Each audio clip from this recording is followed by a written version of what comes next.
Ласкаво просимо на цю сесію. Ми зараз будемо обговорювати ефективну інтеграцію, а конкретно, що Україна може запропонувати, as the introduction said, sell itself and persuade our partners in Europe and in the wider world that Ukraine is bringing a lot to the discussion and is not simply asking for favors and support. We're joined this morning by Yuri Tentiev, head of the Anti-Monopoly Committee of Ukraine, Natalia Nemilevska, the director of the NATO Information Documentation Center of Ukraine, and Mykola Zhdanurov, who is a member of the supervisory board of Prozoro. Thank you for joining us, ladies and gentlemen. Now, before we begin the presentations of our panel members, I'd just like to give a brief introduction from my own perspective on this issue. If we can cast our minds back 3 years to what was a very different Ukraine and a very different world, arguably, before Euromaidan, before the flight of Yanukovych, before Crimea, before all these pretty earth-shattering events, when the debate was taking place in Ukraine over whether a European Association Agreement was beneficial or not. Now, if you can take yourself back to that period and recall, very few people actually contested the civilizational choice. There was no debate that Europe was objectively better in terms of what it could bring to the future of Ukraine. I think it was quite telling that even those who were in favor of closer ties to Russia and the Eurasian Union didn't really ever attempt to put together an argument about why it was a better option than the European Union or the European Association Agreement. Instead, what we saw was a message of negativity, I suppose you could say, or despondency, saying, well, you know, Europe is very nice and it's a very good idea and we understand, but they have nothing, they have no interest in you. You have nothing that they want. Some of the key messages that we often heard in those days in 2013 were things like, Europe won't buy Ukrainian products, Europe will exploit Ukraine, Europe will take advantage of Ukraine, you are being used, you are being tricked somehow. So now, here we find ourselves 3 years down the line and a lifetime of events under the bridge, and Ukraine is now on this path. And rather than saying what Ukraine can offer to, what Europe can offer to Ukraine, the debate has become, what can Ukraine offer to Europe? Why is it important for Ukraine now to sell itself? I think we saw earlier this year in the Dutch referendum on the Ukrainian Association Agreement, there was an almost entire absence of positive messages about what Ukraine could bring. Very few people, either from the Ukrainian side or from the Dutch side or even from the EU side, stood up and made a strong case of why Ukraine is a good partner and is an attractive partner. Instead, we heard a lot of scaremongering, a lot of negativity again, a lot of talk of obligations and security, which, whilst true, are not particularly persuasive to the average person. So I'd like in this morning's sessions to address some of these issues and to look at how Ukraine can better sell itself, which areas it is particularly strong in, and how it can persuade the wider international community that Ukraine is not just a worthy beneficiary of aid or support, but is in fact an attractive partner. So without further ado, I'd like to introduce our first speaker, Yuri Terentiev of the Anti-Monopoly Committee of Ukraine.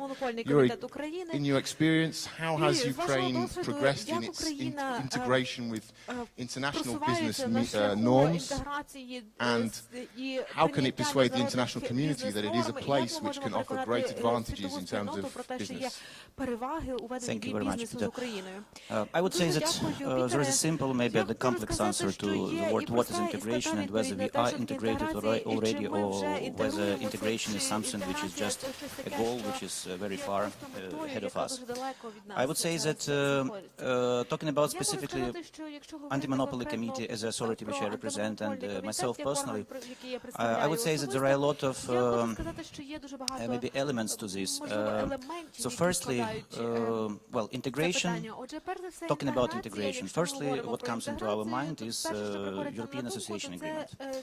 And in the context of European Association Agreement, the role of Anti-Monopoly Committee is quite clear. So we are named as a sort of enabler of integration, because it is the obligation of Ukraine to maintain an effective, well-functioning, transparent, unbiased competition authority.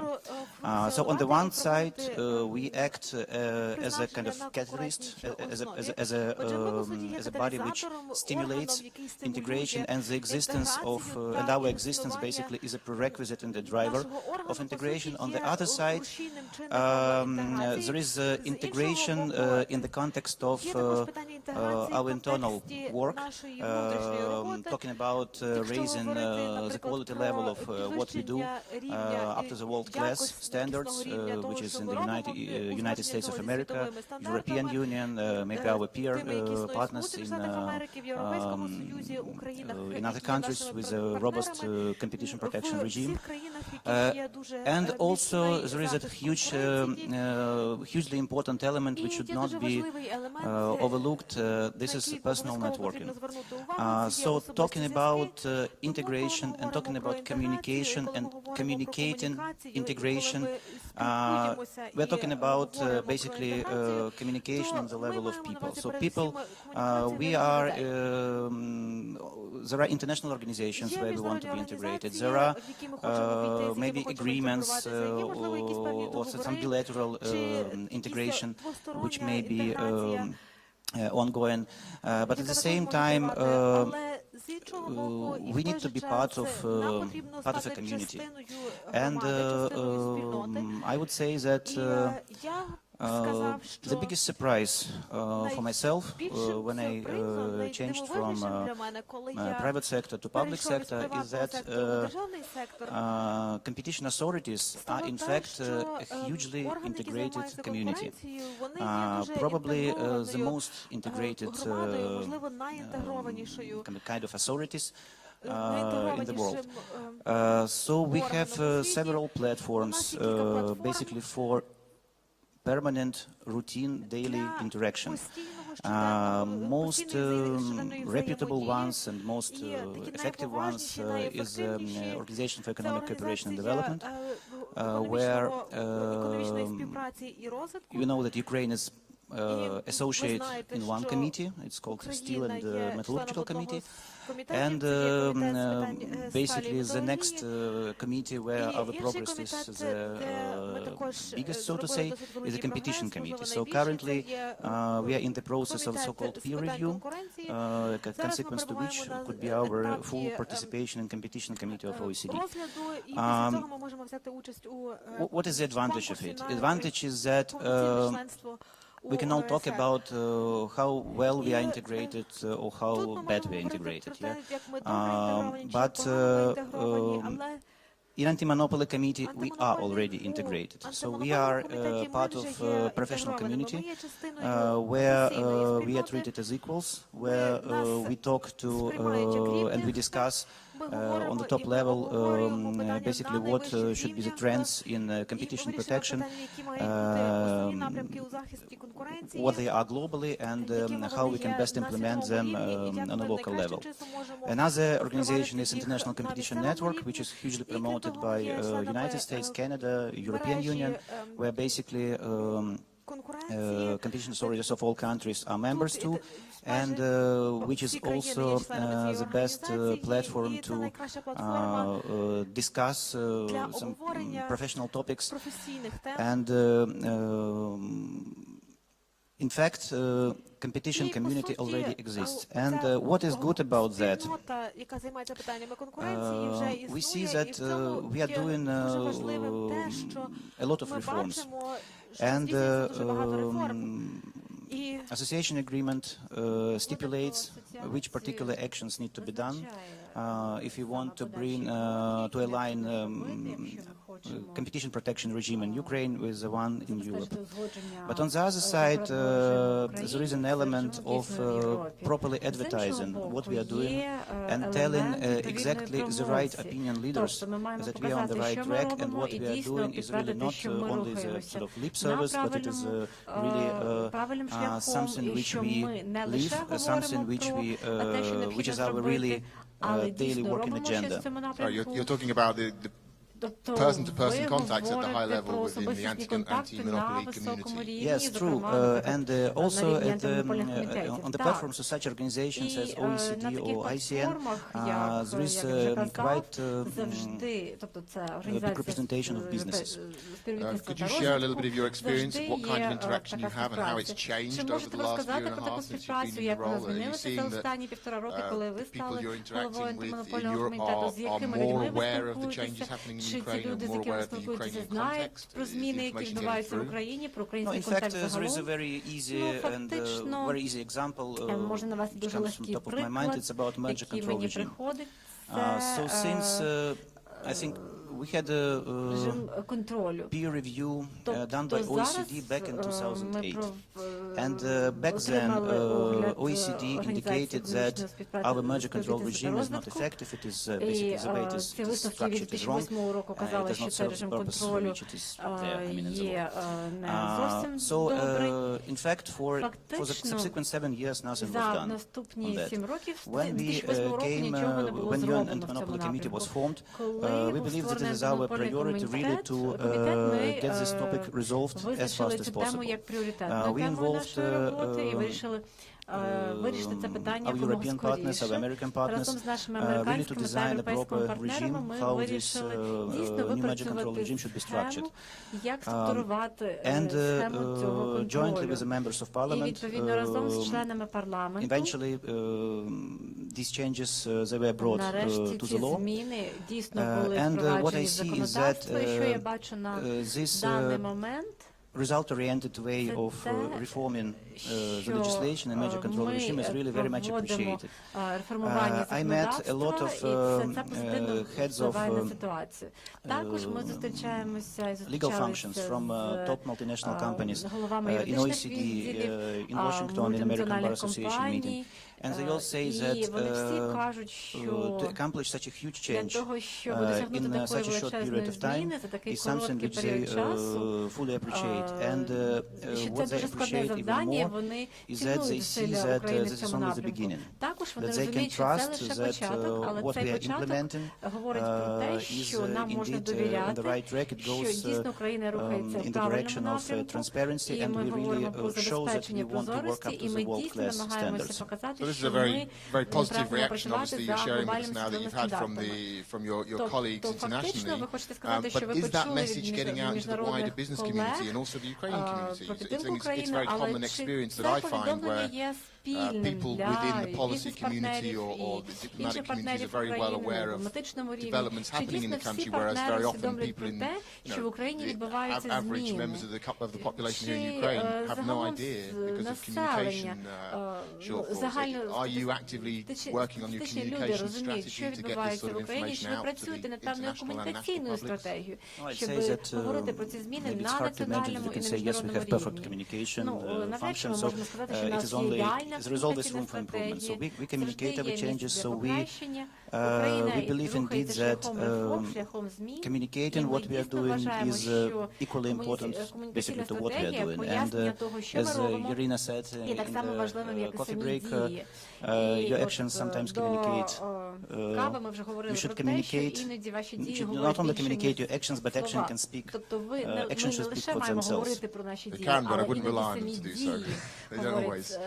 But, Yuri, thank you very much for that introduction. We'll come back to a lot of these points shortly. Now I'd like to introduce our second speaker, Mykola Zhdanarov, who is a representative of the supervisory board, of Prozorro, which, as I'm sure many of you are aware, is arguably the flagship reform that Ukraine has achieved in the last few years. It is the electronic procurement system which is currently being implemented throughout the Ukrainian state structures. It is not only a success in Ukraine, but it has also won international recognition. It won a very significant award earlier this year for international procurement, and there are already talks about adapting the system adopted in Ukraine on international level. So it is arguably the best, certainly one of the best examples of how Ukraine, in terms of selling itself to Europe, can say, hey, we are a reformist nation, we are at the cutting edge of these sort of reforms, and we have experience that you might find very interesting. Mikola, please, if you could share with us a little bit about the background of ProZorro, the awards you've won, and where the project is moving now. Thank you very much. I want to say about very small part of history of creating the ProZorro, because we are now on communication forum, and I think that the most key factor of success of this reform is communication, and the key factor is to bring the reform on and bring the reform in future is communication. And when we started the ProZorro is an example of reform that started from below. Yes, public society, business started to think about what we can do with public procurement in Ukraine.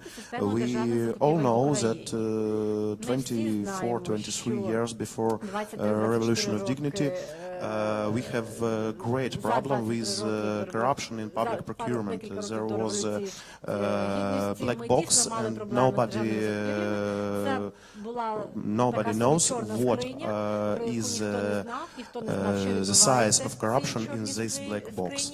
And when we started to provide the public procurement reform, the key factor of success was communication and was trust between participants of this reform. A lot of businesses, a lot of public activists, a lot of government, a lot of people in government tried to build a transparent communication platform to bring transparency in public procurement sector. And we done this, and if we speak about what Ukraine can bring on the table as theme of our discussion, Ukraine, as I think, can bring the table, can bring to European Union two key points. First of all is example how trust and transparency can break a great problem in the government, because not only Ukraine have problems in public procurement, not only Ukraine has problems in government in common. European Union, Western world have a lot of its own problems, and our country is in a situation when we must put our reforms, must put trust and transparency very fast. We do not have, let's face it, we do not have a lot of time to achieve our goals. We have several years, and if in several years we do not build an European country, we will stay in the past, in some part of Soviet Union in which we was for so long term. So when we do our efforts to build new society, we give an example for European Union, for USA, Canada, that we can solve problems. We do know how to solve a very complex, a very hard problems, and after that we can give such countries, give other societies our help to solve their problems, maybe in other way, maybe in other places, but we do know how it can be done. Ukrainian public procurement system won public procurement award in London. This is the best public procurement system in the world, made by volunteers, made by some people who just want to change our country. And this is an example of very fast and very effective working with government, working with public society. The golden triangle of partnership, as we call it, between business, public society and the government can bring wonder in that can bring some wonders in parts of government, parts of our country, in which it connects with. So, the one of things that we can bring on the table, we can bring in examples what can be done in fast and efficient way. The other way, we can bring innovations in European Union, because we do not have a time to ask a lot of other people, a lot of other countries how it can be done. Yes? And then try to put their experience in our country, look at the result, and we understand if we put experience in country which has a 200, 300 years history of building democracy and public society, when we put their experience in our situation, we do not get such result. They're getting such result as they, because we have absolutely different situation at the moment. So, in other way, we must to build something new is innovative. It's a new communication system, new system of building an example of Prozoro, a new system of public procurement. So, after we build it, we can bring it to the world. We already started to negotiate with Moldova, one of the countries. They are discussing and making a decision to provide Prozoro in their country. Have you been personally involved in these talks with the Moldovans about the implementation of this? Yes, they visited us, Alexander Starodubtsev, other people who built Prozoro, participated in the meeting with them. We are discussing, we try to tell them how it was done in Ukraine, and now we are discussing about ability to implement our experience in their country. And can you share a little bit about their impressions? And is this an eye-opening experience for them, perhaps? I hope that was an eye-opening experience. There was a very good impression about our discourse. They have also different situation at the moment. They are much smaller than Ukraine, and we are discussing if this model can be built at their country. But anyway, our experience was, I think, and they said that our experience was very useful for their reforms, and they now will use our experience in one of the ways in implementing public procurement system in Moldova. Now, Mikola, your professional background is actually in the IT sector. My professional background is in IT sector. Yes, I'm head of one of the companies that built Prozoro. So if I could just bring that into the debate as well, briefly. IT is one of the hot topics. It's one of the strongest segments that we see discussed in terms of Ukraine's economic development and future. How do you see the IT sector with initiatives like Prozoro and programming breakthroughs helping the country to sell itself again to Europe? What can that bring to the table?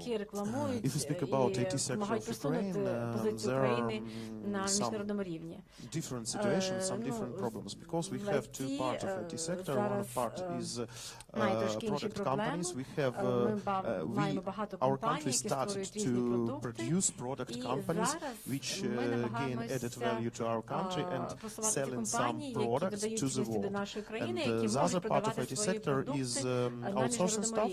We are making products and making added value to other countries. And there are two different ways. Both of them are good for Ukrainian economics, but there are a very, very, very long way in future to provide IT infrastructure in our country, to provide more products like Prozoro, more products like our company, to provide this to the world, to gain added value to our country security and які our можуть markets. додати додану цінність для нашої країни і для нашого ринку. Thank you, Mykola. Our third speaker is Natalia Nemilevska, the director of the NATO Information Documentation Center in Kyiv. Natalia, one thing that strikes me whenever I've had any interaction with members of NATO, be it soldiers or members of the institution of NATO, as it were, coming to Ukraine very often as partners and to provide training, but very often saying, well, we've learnt a lot ourselves. The idea that Ukraine is now the most experienced nation in dealing with the threats posed by a hybrid war, so on the ground militarily, in terms of the economic aspects, perhaps the diplomatic aspects, and also certainly the informational aspects. This is an area where I think there's an obvious potential benefit for the outside world to learn from Ukraine, where Ukraine has indisputably perhaps the most experience. Is this something that you come across a lot in your work? У порівнянні з іншими країнами. Погоджуєтесь ви зі мною? Так, абсолютно.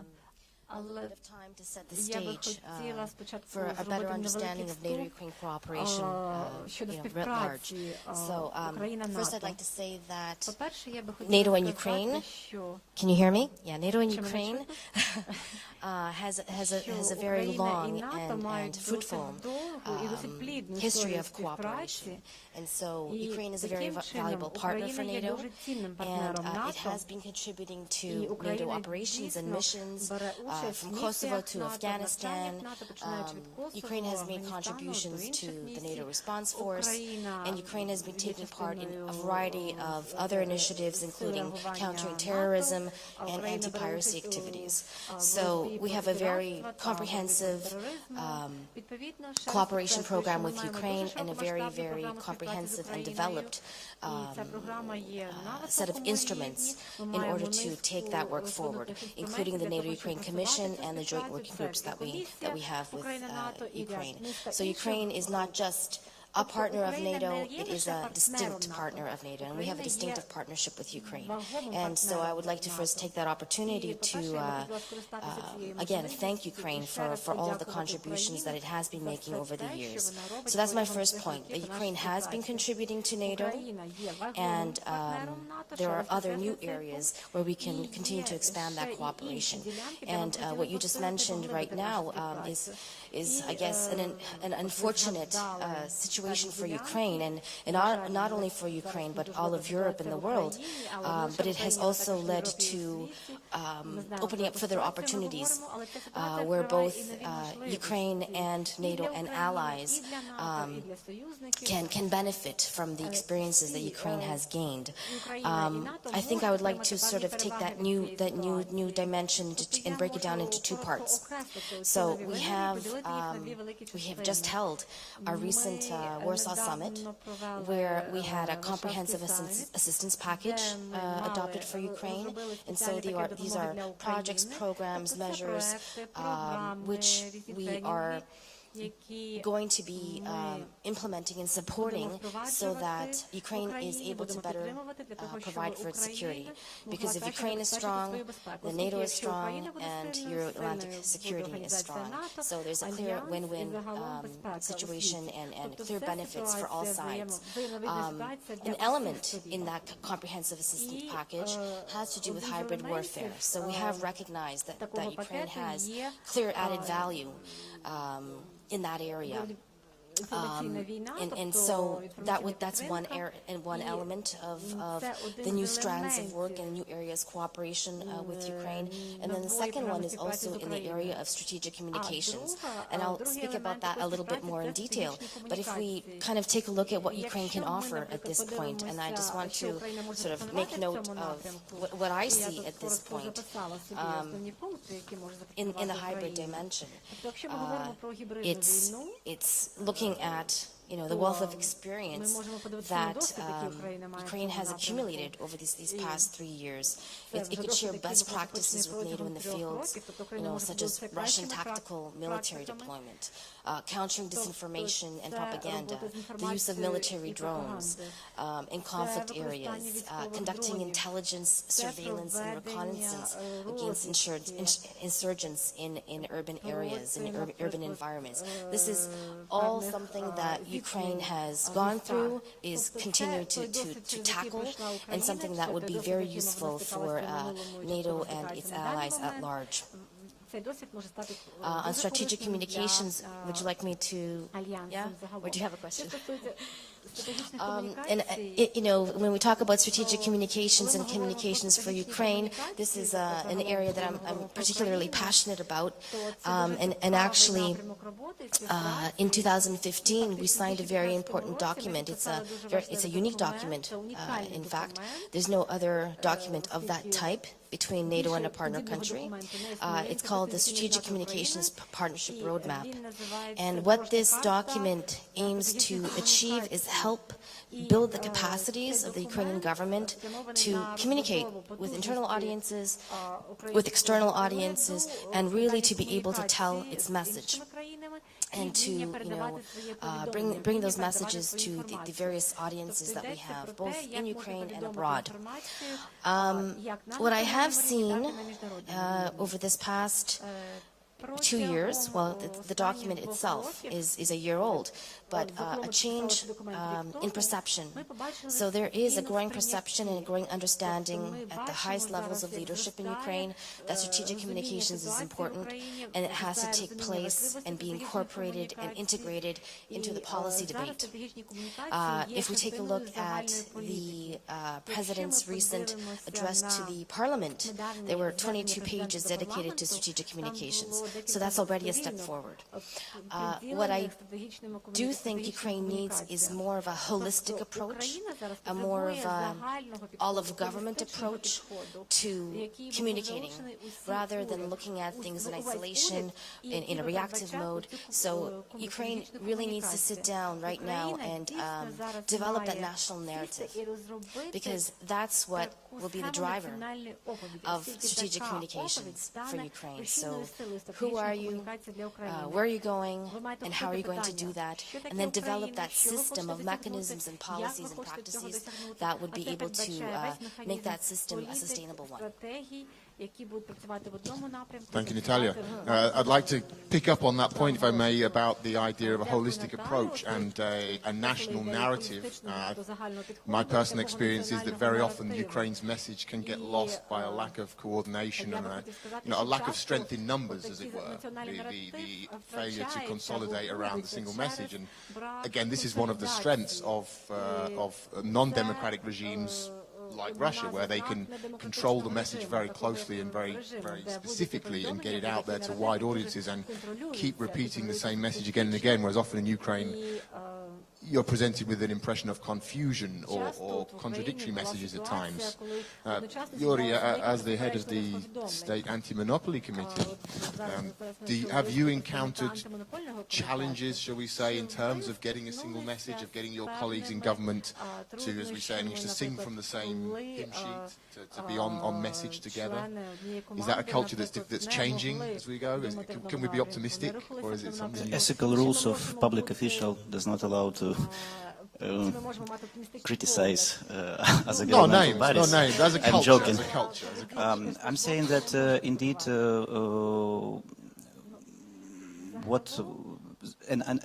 one area where improvement definitely may come is developing aligned strategic programs for which would help several authorities or all governmental bodies work in one direction. Well, coming to Anti-Monopoly Committee, I saw that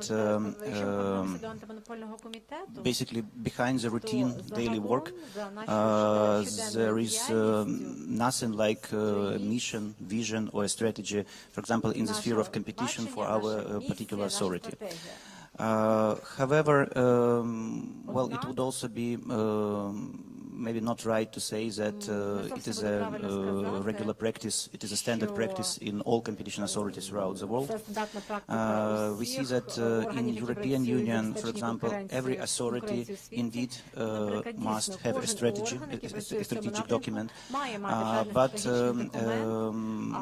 something like, for example, national program or cross-governmental or maybe a strategic document which would align several authorities is not very commonplace. What I see as my personal priority, apart from antitrust cases, we started to work jointly with the World Bank on the development of National Competition Promotion Program. Basically, we as Anti-Monopoly Committee, we are only partially responsible for progress of Ukraine in this area. And huge work needs to be done also by other authorities. We see that there are indeed not that many countries which succeeded in working out a similar document. Up to the moment, the best practice comes from Australia, where indeed there is a program document to promote competition and to deregulate, because deregulation for the sake of deregulation sometimes may bring strengthening of existing monopolies, so to say, or may sometimes deteriorate the competitive distortions which may exist. So there were also initiatives in India or in Mexico. So currently we started to work with World Bank, and so glad to announce that we have positive reaction from their side. They will come with so-called fact-finding mission at the end of October, and with an idea to define a concept for the further interaction in order to develop this national competition development program. So I see that such initiatives from our side, they have a very positive response from our international partners, because they see that we're not only talking about integration or transformation or changes, but indeed we want to do it in a systematic, appropriate, so to say, way. So I would say that yes, there is lack of maybe integrated strategy on Ukraine side, but this can be rectified and it should be corrected. Yeah. I'd like to just engage the audience, if I may, briefly. How many of you, if we could have a show of hands, how many of you before this morning's session were aware of the Prozoro procurement system?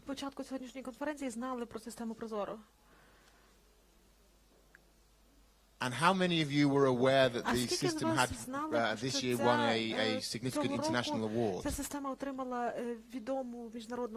slightly few. So I think this is, I wouldn't want to say alarming, but certainly it's an indication that communications, there is room to develop.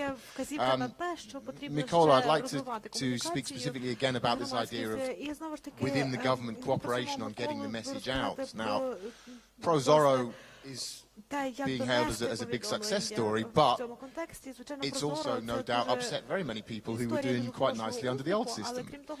And as is the norm in Ukraine, what tends to happen is that they will campaign against it using various public platforms and media to put out negative stories and to somehow create a negative vibe around the project. Is this something you've encountered, and how have the other departments who have now been told they have to adopt this within government, how is the interaction with them? Is there a lot of resistance? Are they delaying tactics?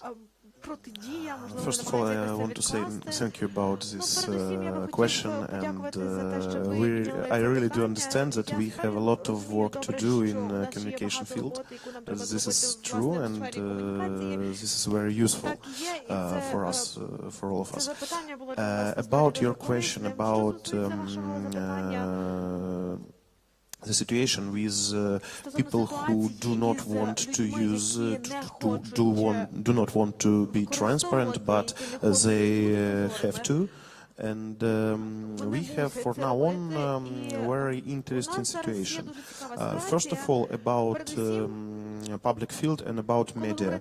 I think the key factors that give us an ability to not be afraid of some black PR campaigns on this is absolutely transparent process of implementation of the reform, of creating the platform and implementation of the reform.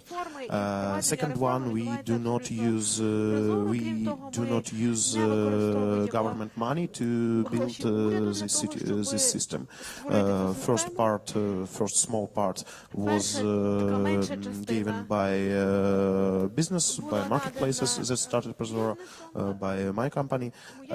Second part was given by international funds, international donors that give us money to provide this system. So nobody can say that we use some government money in not in proper way. And if we speak about about communication strategy of working with participants of the system, with some committees, some government people who use this system, for now on, Prozoro team of all of the marketplaces and public procurement department in the Ministry of Economy and Trade, we already provided, I do not want to lie, but minimum 300 events in Kyiv and regions when we try to communicate, try to give an example of how to work in this system, how to provide efficiency in public procurement in each state company or ministry or some other state competence. We are very closely working with Anti-Monopoly Committee of Ukraine, yes, and trying to provide transparent process in public procurement. And of course, we have some people in our country that, let's face it, they are still in 24 years, yes, and they for now on trying to steal again and again.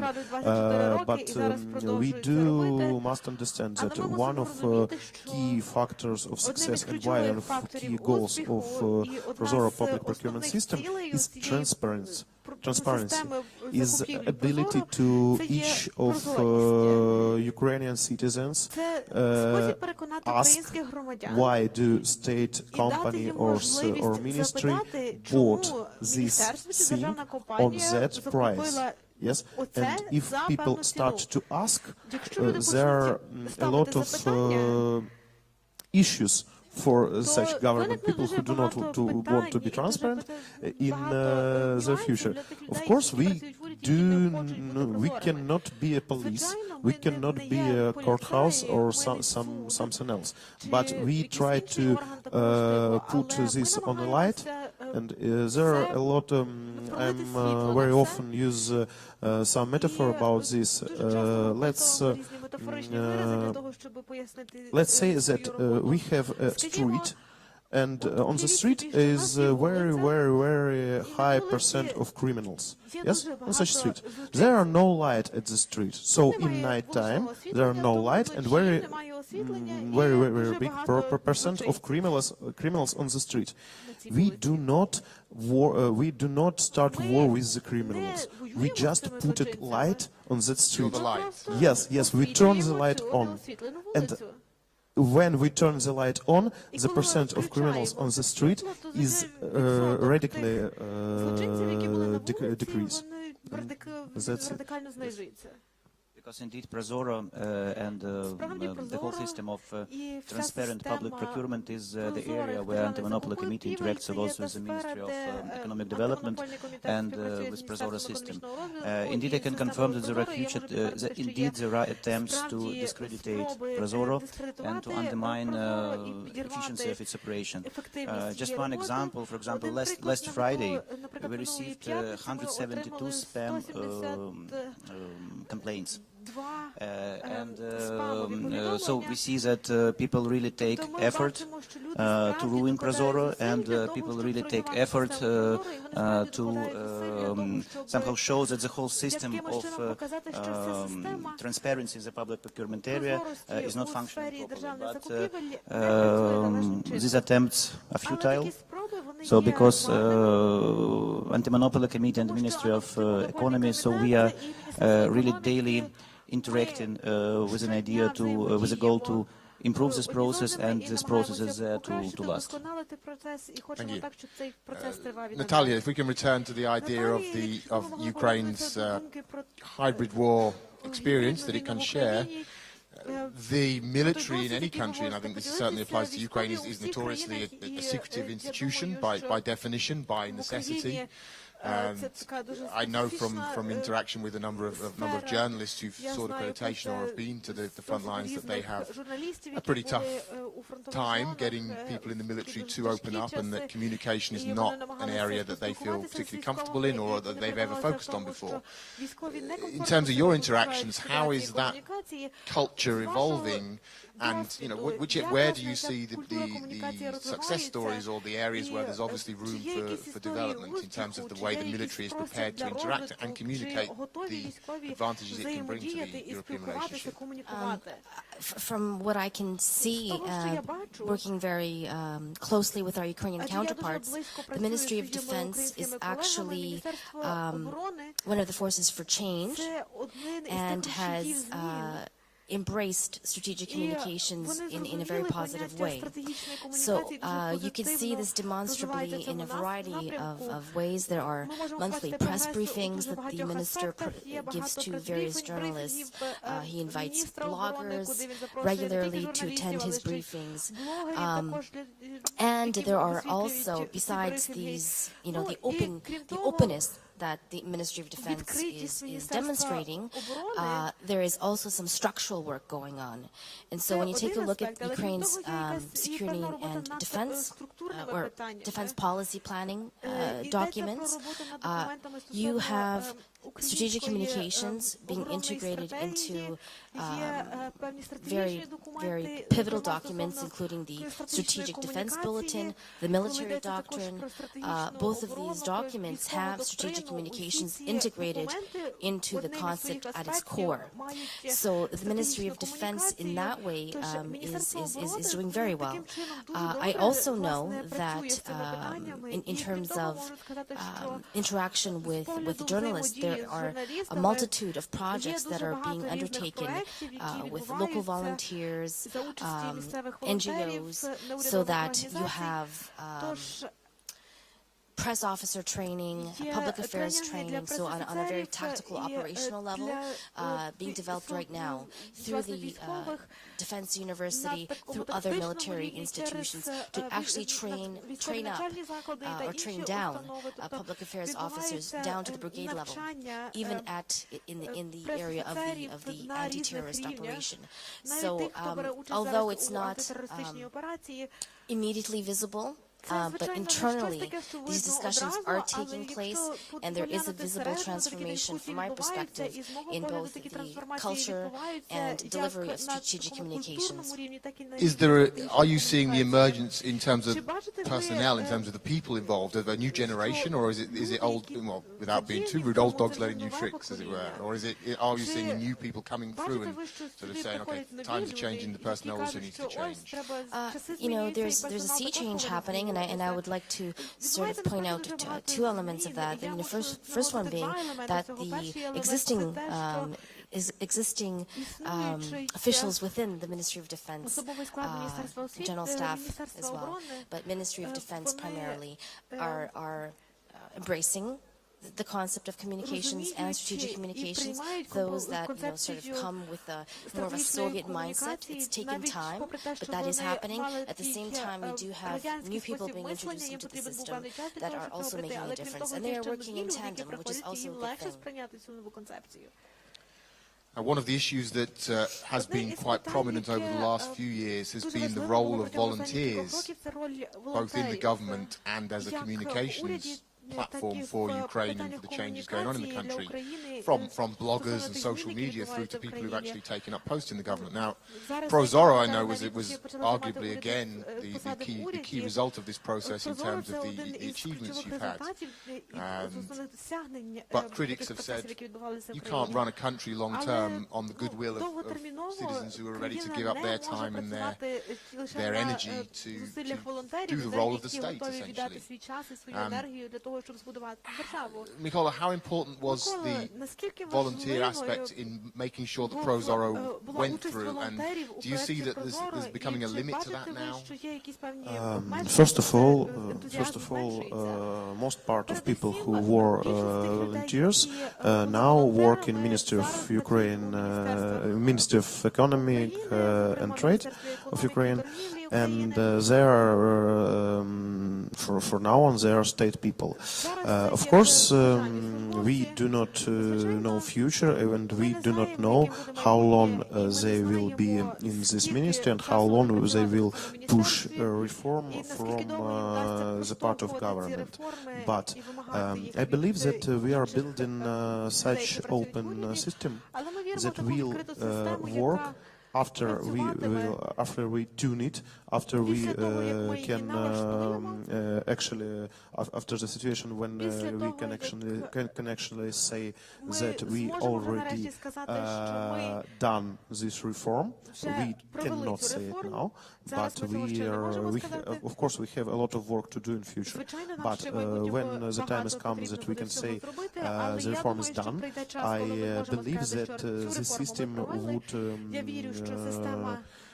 provide such instruments to public society that will use these instruments every day. And if most or just big part of our citizens uses the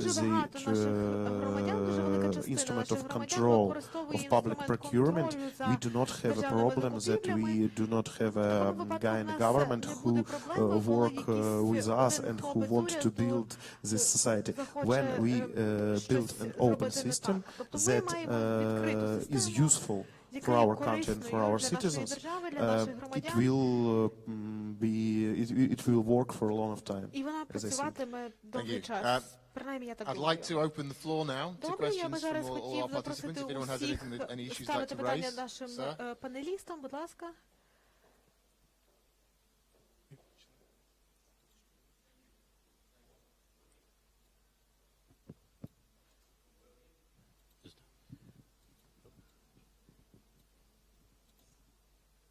Thank you.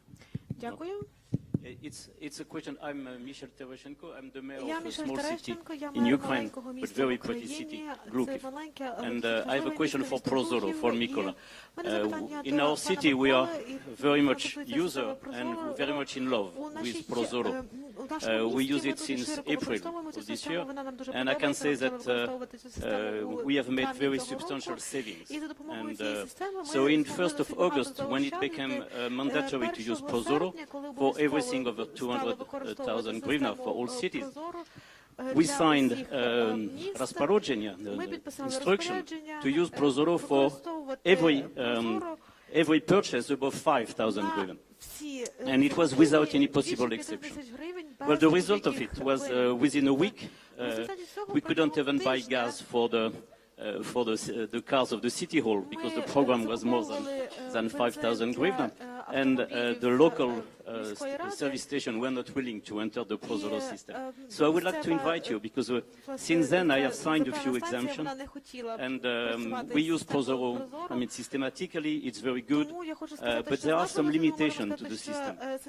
For example, people have to pay to register for ProZorro, and a lot of companies don't want to pay, especially the small local companies. The result of it is now our kindergarten are getting the milk from Kherson, when we have very good cows and very good milk in our city. So we would like to improve the system.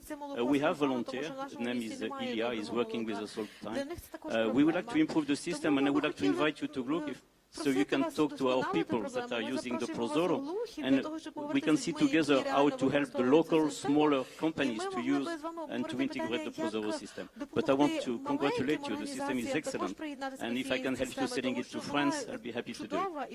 Thank you very much, and if we speak about an invitation, it will be my pleasure to visit your city, and with our team, with other companies that build Prozoro.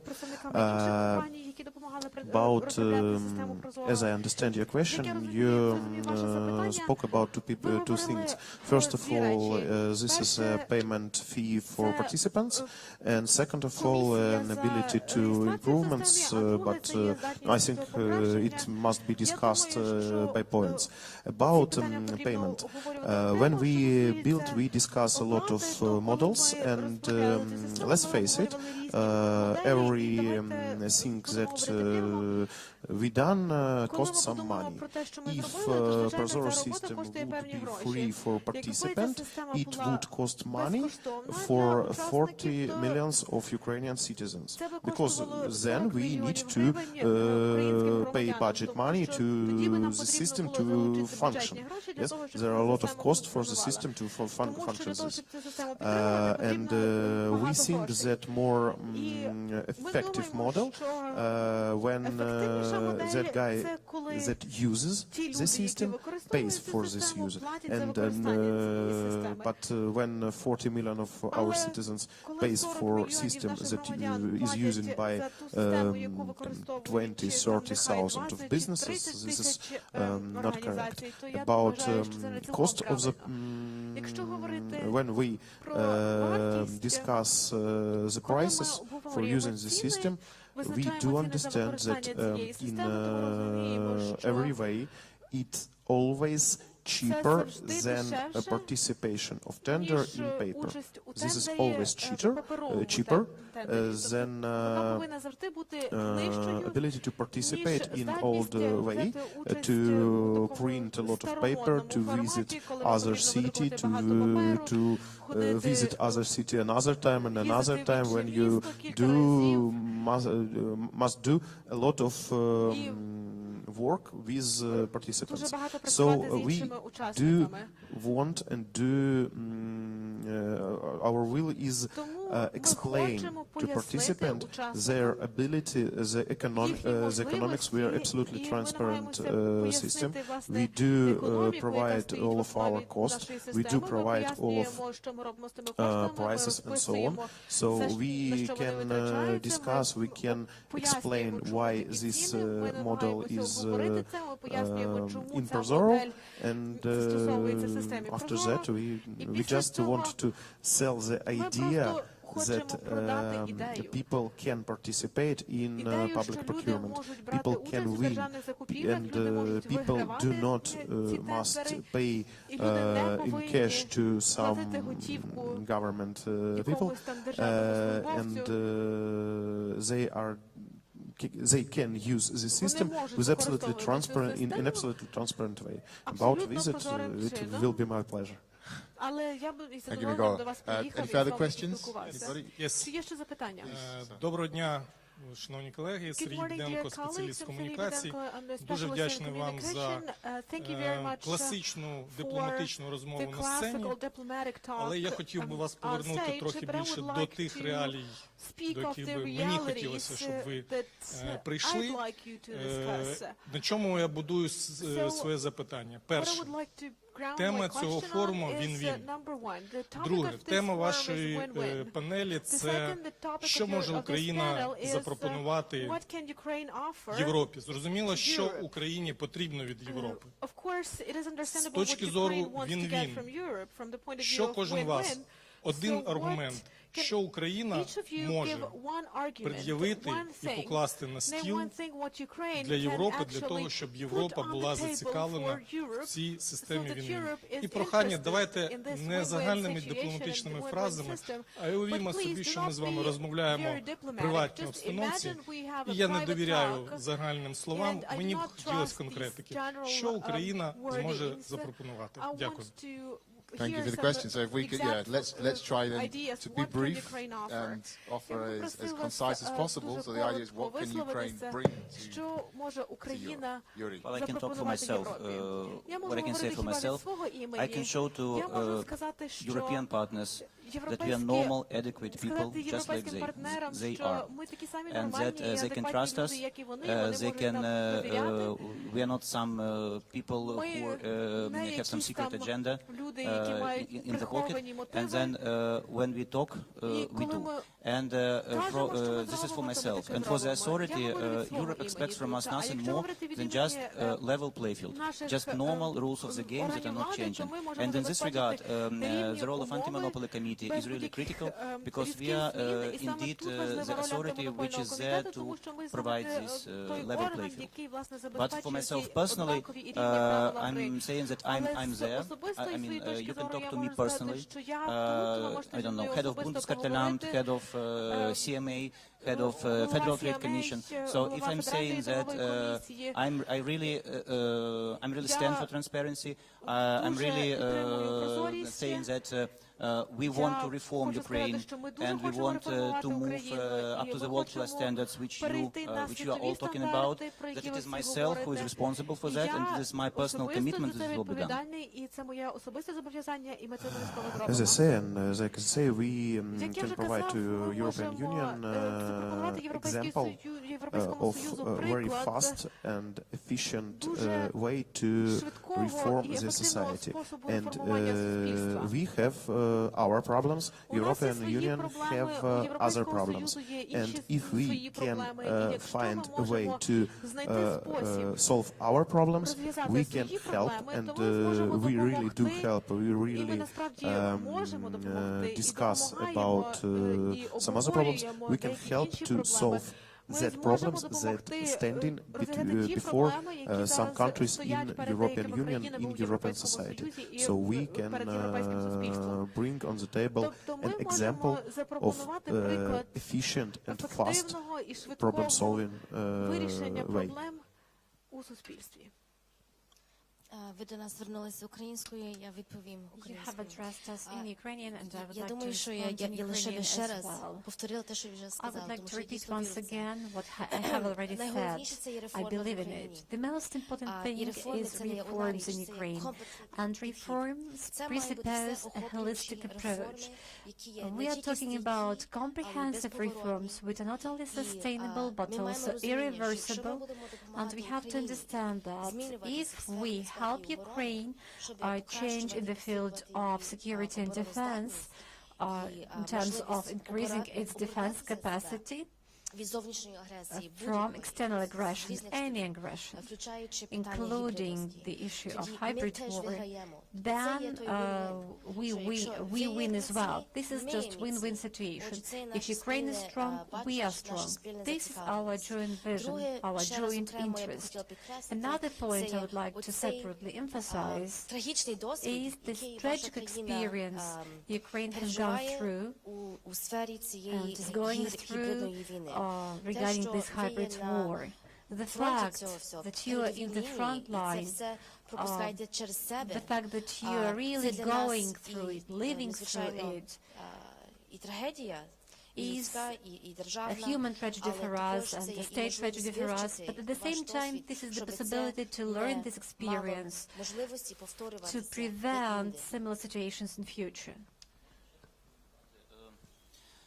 Дивіться, можна казати, якою має бути ефективна інтеграція, чого ми бажаємо, але є бажання насправді і європейців, і американців насправді допомогти нам. Тобто є з одного боку як push pull, тобто ми бачимо, що принаймні і з боку Європейського Союзу, і з боку Сполучених Штатів Америки бажання побудувати на базі України центр компетенцій для того, щоб in order давати певні знання, певні certain knowledge, certain expertise, certain examples, іншим країнам how нашого to регіону. work in І, this respect наприклад, to other сьогодні countries в in нас our перший region. раз на базі саме And, for Українського instance, антимонопольного today, комітету just on the basis of проводиться Ukrainian it's called anti-monopoly Ninth committee, Eastern European there Conference is on the Competition 9th Economics. Eastern European Conference on Competition Economics.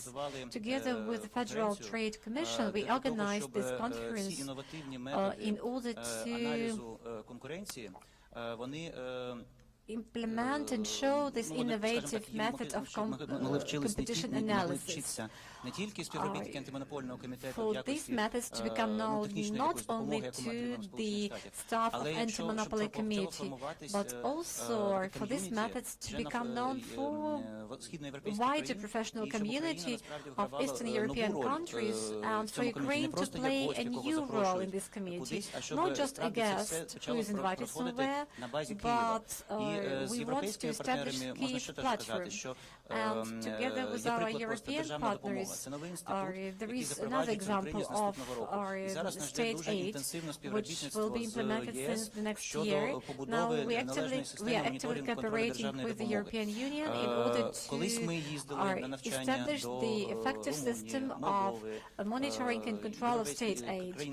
We went to the countries of the European Union in the past. We have accumulated some knowledge.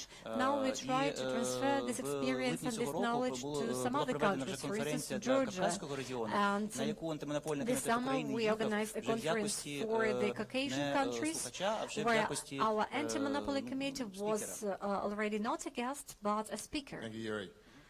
If I may briefly add as well, at the end, just from my own personal position, from the journalistic sphere, I think Europe can benefit a lot from Ukraine's embrace of European ideals. Від України в плані просування європейських ідеалів. На даний час розвинуті європейські країни, а це також стосується і Америки, тобто ці демократії зараз залучені в так звану кризу ідентичності або кризу компетенції.